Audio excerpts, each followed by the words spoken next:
As Meve neared Langbridge, she ordered her bugler to announce her arrival, then retired to her tent to freshen up. Gascon was already inside, awaiting her. I do not seem to recall summoning you. In that case, I must tell you to fret not. Nothing wrong with your memory. I've come with no agenda. Spontaneously, call it, to chat. Then I propose you leave. Just as spontaneously, call it. I must don fresh clothes. I'm to see the Elder soon, and I'd prefer to not smell of horse sweat. Doubt it'd make much difference to him. And be assured, I know what I speak of. When last we met, I found myself standing downwind of him. A pungent experience. Well, you were saved the experience of his breath. So pungent I thought I might faint. Well, to revive you, pinch you awake, I'm sure would be quite a pleasure. Gascon! I beg your pardon. Ugh, I shall have nightmares now. Not tonight. For I fear you might not sleep at all. You see, there's something you ought to know. My patience is near its end, Gascon. Either state your business, or I shall have the guards escort you out. Not a hint of a sense of humour. There's something you ought to know. And decidedly before you meet with Brouver. The sites we cleared of beasts. I ferreted a bit. Noted something peculiar. Any notion what it was? None. The monumental dwarven architecture, perhaps?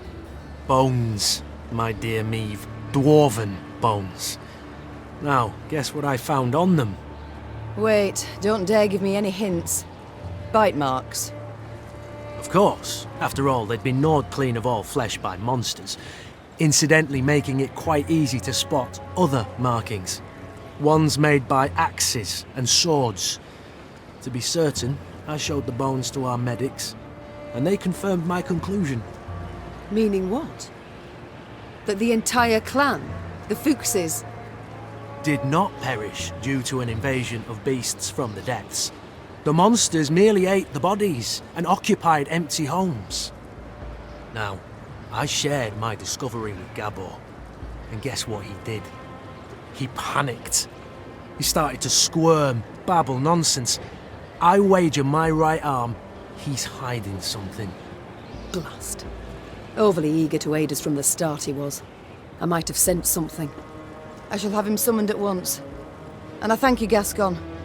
I won't forget this. Minutes later, Gabor stood before the Queen.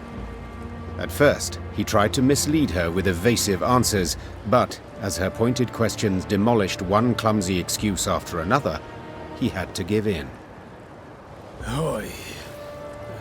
As King Desmond said after a hefty squirt in his hose, we can't sweep this under the rug. If you think I welcome jests in this moment, you err. My fingers itch to summon the hangman. Right. So... 'Tis true. I misled you. On our clan elder's orders. Supposed to make sure you destroyed Burr's Rump and Davor's Abyss thoroughly enough to leave nae a trace. What? Why? What did they wish to hide? They was home to the Fuchses, our mortal enemies. They'd been a-boiling our heinies for ages, thumbing their noses, taking what they want when they want, and the Elder-in-Chief didn't gie a ploughing whit. So to stop them, our clan, we did the unpardonable. The Zigrin elders saw their chance and they... Gods. So you were responsible for the deaths of all those dwarves? Me? I didn't raise a finger, tried to stop them in fact. No witnesses survived, meaning you must have murdered the entire clan. How? Queen, you sure you... I am. And you should be sure to answer in full, omitting no detail. A few years back, we got pummeled by a horrendous winter. Stone-breaking frosts, whiteout storms, avalanches. Made travelling a painful form of suicide. Hunger drove beasts out of their dens. Pass was covered in the filth. Got to where they paced rout outside the walls. Fuchses fought a hard, bloody fight to keep the critters out of Davor's Abyss. Lost near every axe-wielding dwarf they had. Only survivors, had to winter at Burr's Rump. Our elders felt such an opportunity wouldn't knock again. After killing the town's meagre guard, they set fire to it and barricaded the gates. They didn't stand a chance. Bastards. How in the world did the truth go undiscovered? Once it were over, our dwarves opened the gates. Before they'd lit their pipes, starving beasts came crawling out of the pass. The stank of dead flesh was strong. Zigrins who came back from that never were the same. If you'd only gandered their gaze when they had us all take a vow of silence. And then... You invented that blarney about primeval monstrosities the Fuchses had awoken by mining too deep. A riveting tale, and one with a moral to boot. Aye. But the elders worried Brouver would suspect something all the same. That's why they wanted you to destroy all the evidence. Repugnant. You claim not to have taken part, but neither did you do anything to stop the massacre. What was it to do exactly? The elders had decided. No dwarf would listen to me. You might have informed the Elder-in-Chief. The guilty would have been punished. The guilty? You didn't ken Brouver. He'd punish the whole clan. Women, children, no exceptions. Maeve, Queen. I'm begging you. He canna ever learn of this. Aye, I want to hack flame too when I think what the elders done. But t'other way it'd bring but more pain and death. I need to consider what's right. Meanwhile, Gascon, make sure Gabor remains our guest. Of course. I'll let you know if he so much as rolls his eyes towards an escape route. You've got a lot of nerve, making requests after lying to me. Trying to ensure you ken the stakes. But you'll do as you see fit. Like always.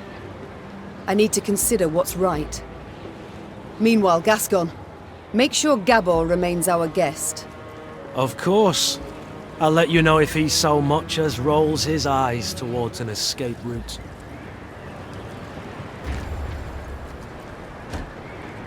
Brouver stood by the bridge like a statue, arms crossed, eyes squinting. Maeve sighed inside. She stood little chance of having a pleasant chat. Elder-in-Chief, sir. No sharing and gracing here, lass. Ploughing humans. Always out to fix things, always end up cocking them up. You think you're due glory, do you? Monster Slayer Maeve? Patroness of dwarves? Blast it. What do you think? Why didn't I exterminate those beasts myself, eh? Go on, tell me! For you... For I didn't want to. For something didn't fit, damn it. So I resolved to not destroy their nests and evidence till I learned the truth of who done it. Postponed it all those years expressly. Though your subjects were dying. I didn't need no lectures from the likes of you. Justice must be served. That's worth any price. And I was close. Had leads. And now it's all gone to hell. You flooded Devor's abyss. You brought Brouver Rump down on itself. And I'll never ken who killed the Fuchses. Understand? Never! I would not be so sure. Sure of bloody what? That you shall never learn the truth. For I learnt it just moments ago. 'Twas the Zigrins who killed the Fuchses. The Zigrins? But... Hold. Aye, would explain a lot, that. Ah, the snakes! Worms! Rogues! Why, I'll show 'em! Alright. Got to admit you've more in that pretty head of yours than I expected, but dinna you start thinking we'll be toasting a new friendship. You want our aid? You'll have to answer our questions. My questions. Lots of them. And they're all hard, so dinna you go smiling at me yet. Why, I wouldn't dare. Better not. Right. Time we moved on. Brouver set off at a brisk pace, paying Maeve nor anyone else heed. The Elder's bodyguards rushed after him, then came the Lyrian force, and at its end trudged Gabor Zigrin, hands and feet in shackles.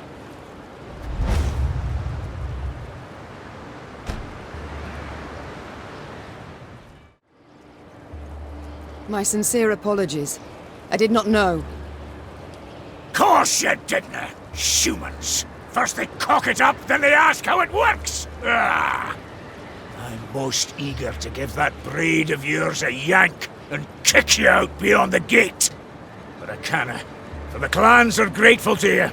Fools. Fools, all fools. They've forced me to give you an audience, official like, with witnesses, all at the foot of Mount Carbon. Come on then, time to move on. But I'm going to wring you out so hard you'll wish you never left that Nilfgaardian dungeon. Brouver set off at a brisk pace, cursing under his breath. The Queen took a deep breath, counted to 5 in her head, and set off after him.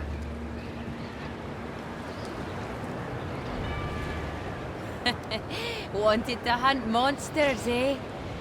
Oh, Elder's furious. Spits flying 10 feet. Let humans neath carbon. Dinna ken if that's wise. Dwarves demonstrate innovative thinking in many domains. Metallurgy, engineering, architecture. Yet there is one in which they could not be bothered. Naming. For this reason, the bridge that linked the Mahakam Pass with Mount Carbon was simply named Langbridge. Meave learned it was a thoroughly fitting name. Having stopped for a breath halfway across the road suspended over a deep chasm, the Queen could see neither end of the bridge, both concealed by thick clouds. Amazing. Whispered the Queen. I feel as though we traversed the very sky. The Queen and her retinue were nearing Mount Carbon when Meave heard a cry. It was Xavier. Hold! Hold! Meave drew in her reins abruptly. Her mare neighed and reared, lifting the Queen above her formation of men. From that height, she saw the last pier of the bridge crumbling. The dwarves at the head of the procession were unable to stop in time and plummeted, screaming into the abyss. What's the meaning of this, gods damn it? Brouver roared. Fetch the engineers! Now! The Queen was striving to calm her spooked mount when she sensed something swish past her ear.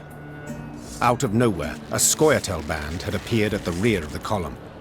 Before anyone could react, elven archers had felled the rear guard. The soldiers lay on the bridge's stone surface with arrows in their backs. Raynard! Meave was trapped. In one direction lay the chasm, in the other, a fierce foe. She had no choice but to stand and fight.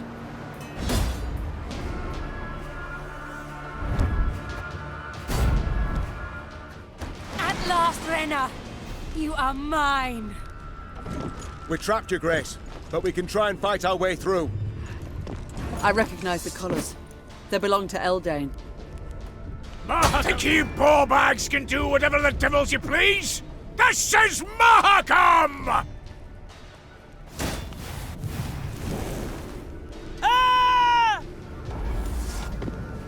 No! Let her, Raynard! She must die!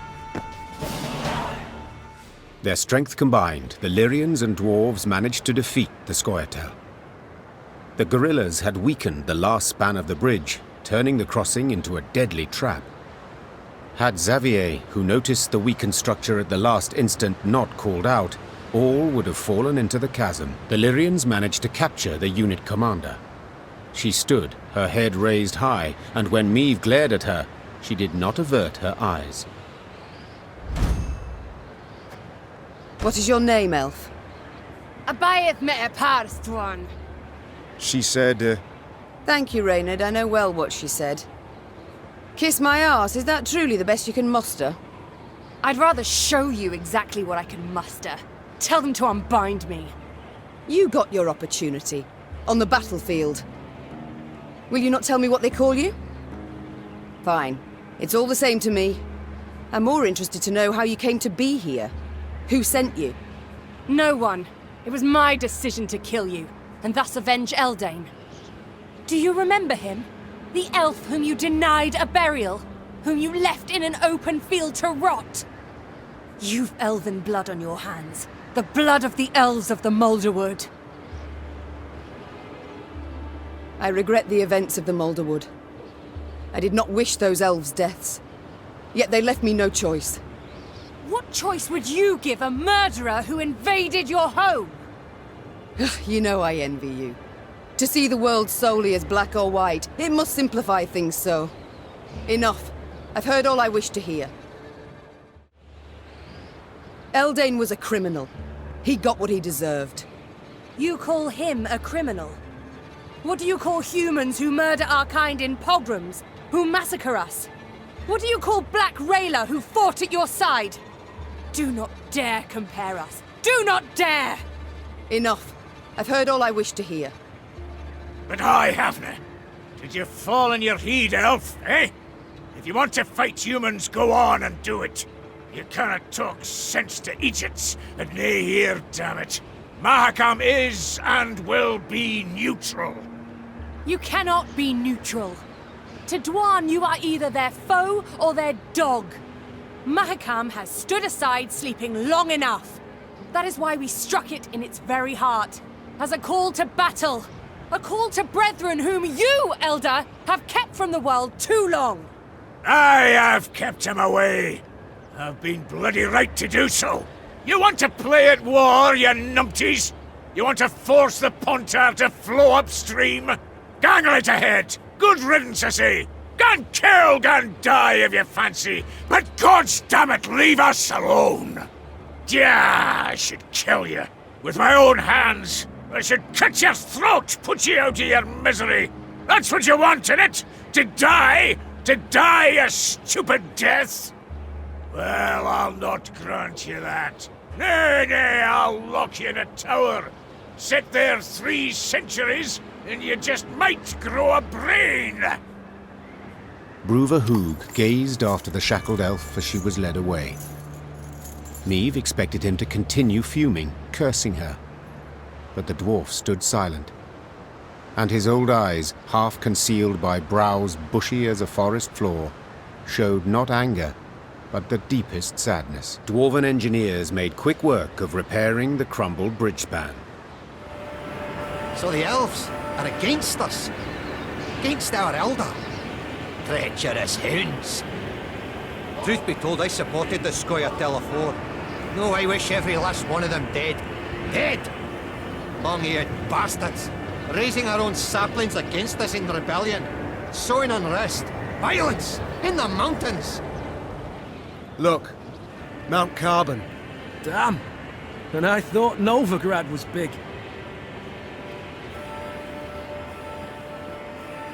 The Lyrians stepped inside Mount Carbon's bowels. Niamh rode while looking upwards, admiring the intricately carved ceiling, gilded walls, monumental bas-reliefs carved from basalt. Yet this was no time to admire the sights. Brouver Hoog had summoned her to speak. I thank you for your invitation, Elder. My invitation? Choice term, lass. You wangled your way in here. Long I've lived, but ne'er have I seen a wench so stubborn. With all due respect, do you not feel like a pot conversing with a kettle? Ha! True enough. Changes of mind dinna come easy to me, but they do come at times. Human wars concern me not at all. For so many they are, who could count them? Nae a year goes by without one wanking king invading another's realm. A dog with scabies is less restless. That's why, this morning, I aimed to send you off with nothing. Mattered not what the clans were saying. Rivia, Schmivia, who gives a sheep's fart? But that was this morn, before that daft wench and her pups attacked. Nilfgaard supports the Scoia'tael, it's common knowledge. Nilfgaard uses them. Well, I'm nae worse, and I choose to use Queen Maeve. So what use would you make of me, if I might ask? You've a plan? Aye, the kind dwarves like best. Simple, but sneaky. Like to give Nilfgaard a... I shall be no one's tool, Brouver. I fight for my land and my land alone. Lyria and Rivia. Ah, keep your head. You can fight for a free warfield, far as I'm concerned. Doesn't matter. My aid doesn't come with conditions. like to give Nilfgaard a warning, you ken. If you're going to rile my dwarves, throw 'em into the scoia'tel ranks, you'll regret it, eh? But I'd like to issue the warning without declaring war. All clear to you so far? So, when you march out to Mahakam, you'll find a company of our foot dwarves waiting out with the gate. Officially, volunteers enlisting with you against my will. And you're to put them at the fore next time you face Nilfgaard. Want the Blacklads to break their teeth on our bucklers, get a taste of our axe blades. After that, dare say they'll think twice before they send more scoia'tel into these hells. I do not... Thank you, Elder. You restore my hope that I shall have my home back in the end. A week back I'd have laughed you down the mountain. At last you're a plucky wench. And with summit in that head of yours. To talk so many clans over to your side's dead easy. Who kens? It just might be the end to drive Nilfgaard back across the Yaruga. I shall. You will see. Before the year is up. You've my word. Reaching for the stars. You shan't get there without resources. I'll see to it you want for nought. I shall be in your debt to my dying day. Psh, meaning what? For another 15 years? Dinna bother.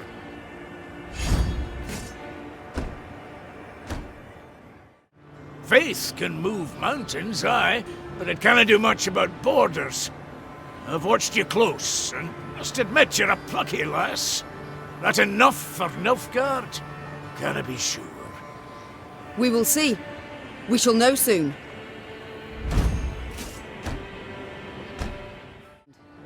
Candid like, I dinna share your faith. I've watched you. You're naive. Let ire take you. Meddle in matters nae your own. Disrespect our custom. But you win or nay, it's all the same to me.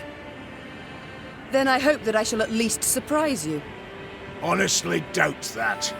So you'll only get the bare minimum recruits to make the Imperials take note, and nae a dwarf more.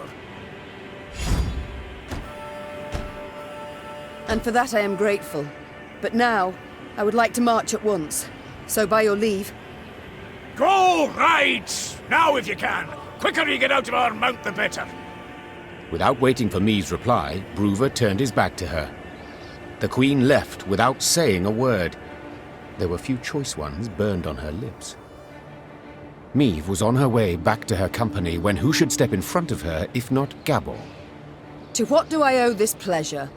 The Lyrians were ready to leave Mahakam when they heard the sonorous blast of a commander's horn announcing the arrival of Brouver Hoog. Oh, what does he want now? When she saw a sour grin on his face, Meave knew the tidings were not good. But what she heard next exceeded her wildest expectations. Come to say farewell? No need, truly. Came 'cause I got a burning question. Meave, you expecting anyone? How's that? I would like to march at once. So by your leave... Nay, not granted. At once? What's that mean? Our laws are clear. Guests are to be sent off with a thundering feast. Even the humans. Brouver, as was Brouver's wont, insisted. So the Queen accepted the invitation, but as was her wont, set a condition. The feast was to last but one night, and not, as was the wont of local custom, an entire week. Meave was on her way back to her company when who should step in front of her if not Gabor? To what do I owe this pleasure? Do the Zigrins wish to use me once more? Accomplish aught else with my aid? Could be, but if so, tain't none of my concern. Why's that? For I've resolved to leave Mahakam for all time. And where will you go? Dinna ken. Wherever you lead me. I beg your pardon. Your Grace. Meave. I betrayed your trust. Tricked you outright. In spite of that, you kept my confidence. Risking everything. To say I'm grateful's just a wee understatement. I'm indebted to you. Deeply so. Please let me pay it off. Let me fight at your side. Heed to hip with you. Honour is a virtue we have but once, Gabor. You threw yours away, so I've no place for you in my force. Your Grace, you must understand, I acted on the orders of my... There is nothing I must, and that was my last word. Gabor would have wished to say more, but in the end he bit his moustache and walked away without another word. To where? Alas, that I do not know.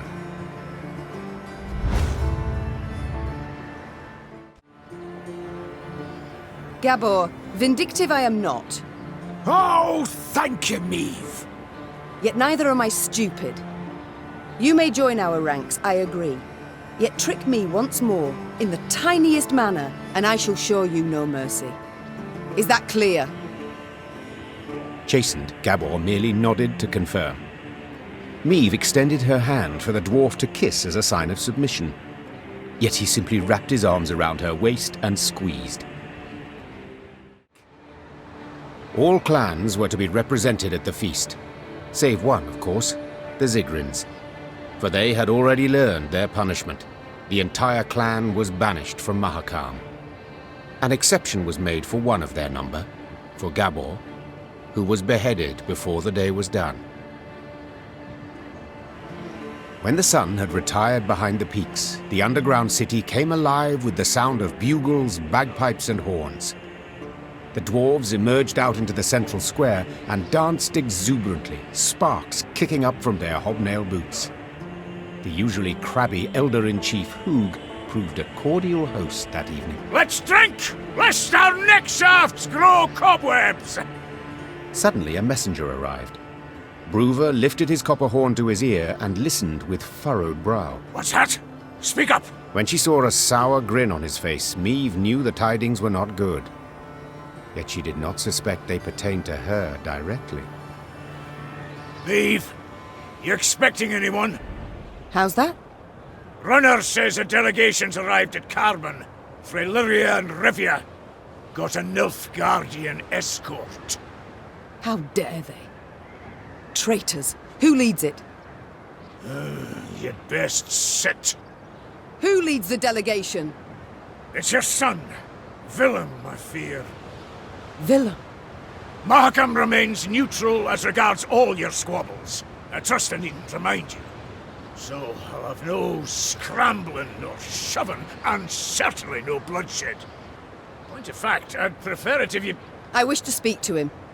I'd forbid you, but, as I said, never seen a more stubborn wench. Alrighty then, jabber away with him. Just remember, hands to yourself. Maeve spotted banners, a Lyrian eagle upon one surrounded by Nilfgaard's black rags. Her hands became fists, showing how helpless she felt. Then her son and rival, Villem, emerged from behind a row of Imperial footmen. My. I should apologize. It seems I missed the coronation. Congratulations, my son.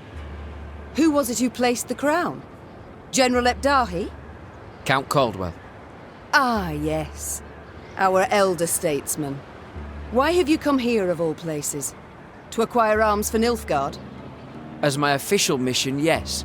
Yet unofficially, I wish to speak with you. I trust you've had tidings from the field. Eldain turned to ash and dust. Vizimir murdered Redania in chaos. Faltus forced to strike a pact by his vassals betrayed, Henselt the same. This limerick, will it come to a point? Why, yes. To the same as this war. Mother, I beg you, you must see it. Nilfgaard's victory is inevitable. Surrender now, and I shall show you mercy. For later it'll be too late. There will be no later. We shall repel them, drive them south at the points of our pikes. This we, Mother? Who precisely do you mean? You stand alone. I prefer to stand alone over standing with Nilfgaard, with the invader, as you do. Mother, in declaring for the Empire, I saved the lives of thousands of our subjects. And in so doing, our honour lost. Folk who had their huts burned down care deeply about our honour. Is that truly your belief? When I was crowned... An impression many might have indeed. Yet I've allies. Those long loyal, and those new. Where, Mother? In Zerrikania? For here, in the north, why, there are none. The fight is done. Your friends from Nilfgaard will learn that is simply not true, when their ignorance bites them in the arse. So you aim to persist? Whatever for? For our freedom. For independence. Curious. I could have sworn it was for your ambition, to soothe your wounded pride.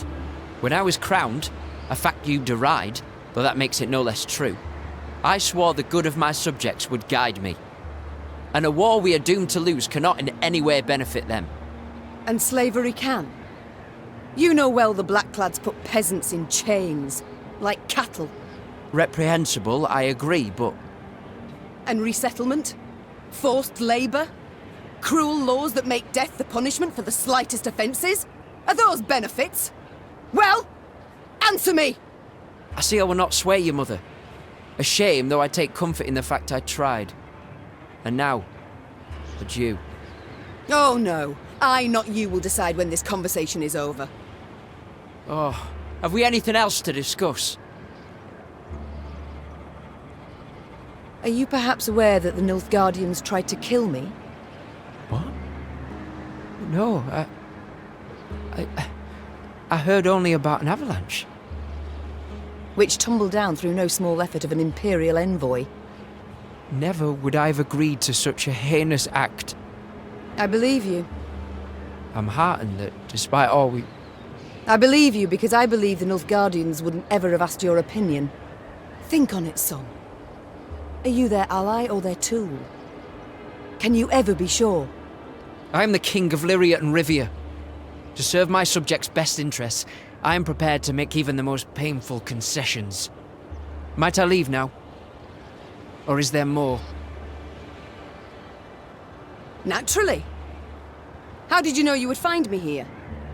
I received Nilfgaardian reports to the effect that you've been seen in the pass. Oh, roses are red and so are your cheeks, my son. As ever when you're caught in a lie. Lyria is 2 weeks' travel hence. Had you received word only once I was here, we'd have been long gone from Mahakam by the time you assembled a force and completed the march. No. You were forewarned of our intended route. It means I've a traitor in my ranks. Another one. Get out of my sight, Villem. And pray we only ever face one another on neutral ground. Maeve struggled inside not to turn and gaze once more at her son. He'd changed since they'd last faced each other, grown manlier, and he wore the crown well. The Queen returned to the banquet hall. Her advisors shot her questioning glances, curious what she had discussed with Brouver. But Maeve decided to keep the details to herself. One of them wore a Nilfgaardian lead around his neck. Until she knew who, she would have to remain vigilant. Feasting's done, Raynard. We must consider our next move. I've thought on it, Your Grace. We've strength enough to hit the foe, but still not the numbers to face him in open battle. So what do you propose? This war we cannot win alone, nor even with the dwarves at our side. But if we secure a victory, small yet symbolic, we shall show the other realms of the north all is not yet lost. Thus, I propose we attack behind the front lines, somewhere well clear of any major Imperial force. Where would you suggest? I'm considering Angren. To begin with, a thickly wooded marshy land, always helpful in clandestine operations. Secondly, the land's strategically important, as it's the chief source of building material for Nilfgaard's fleets. All too little, I fear. Since we require a victory that would be symbolic, we must strike where it shall hurt, and Angren... Just recently welcomed a new regent, in the person of Count Caldwell, my third argument. Naturally, if Your Majesty wishes, I'm prepared to present alternatives to this. No need. We march at dawn. Maeve had toiled, cajoled, persuaded, and gained the dwarves' support. She left Mahakam strengthened, markedly. Even so, the Queen was in a foul mood. For it was clear a traitor, a viper, nested among the Lyrians. Someone who had conveyed the Queen's plans to her foe. From this moment on, Maeve would need to weigh every word she uttered, even in the presence of her closest associates. Your Grace, we must plot our course forward. Shall we take the western passage into Angren, or... Not now. When then? Dawn approaches, yet we know nothing of where... I will not repeat myself. The Queen knew she would learn the traitor's identity in the end. If need be, she would tear the name from the throat of another turncoat, Count Caldwell. Maeve drooled at the prospect of seeing Caldwell in chains, then passing him to the hangman. Saddle the horses. I shall take the fore. The time for diplomacy, for preparations and negotiations had gone. Maeve was to attack her foe at last, and she could not wait to do so. At long last, Maeve's force reached Angren's marshy woods. Ever been? No. Count yourselves lucky. Are you certain we haven't lost our way? Alas, here there is no way. We continue south, that's all. South meaning the bottom. Should you ever venture there, I offer you this advice. Do your utmost to make no noise. Poor soul.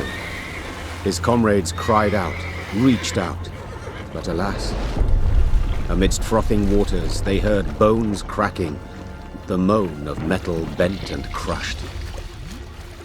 What the... bloody hell, what was that? Rather not know, personally. Hold your positions! Arms at the ready! It was a glusty war. One of many the Lyrians would encounter along their path. But let's not get ahead of ourselves. At last, Maeve and her force stood upon the Yaruga's bank. To find and punish the traitor Caldwell, they would have to cross the river. Yet the sole bridge nearby was in Nilfgaard's hands.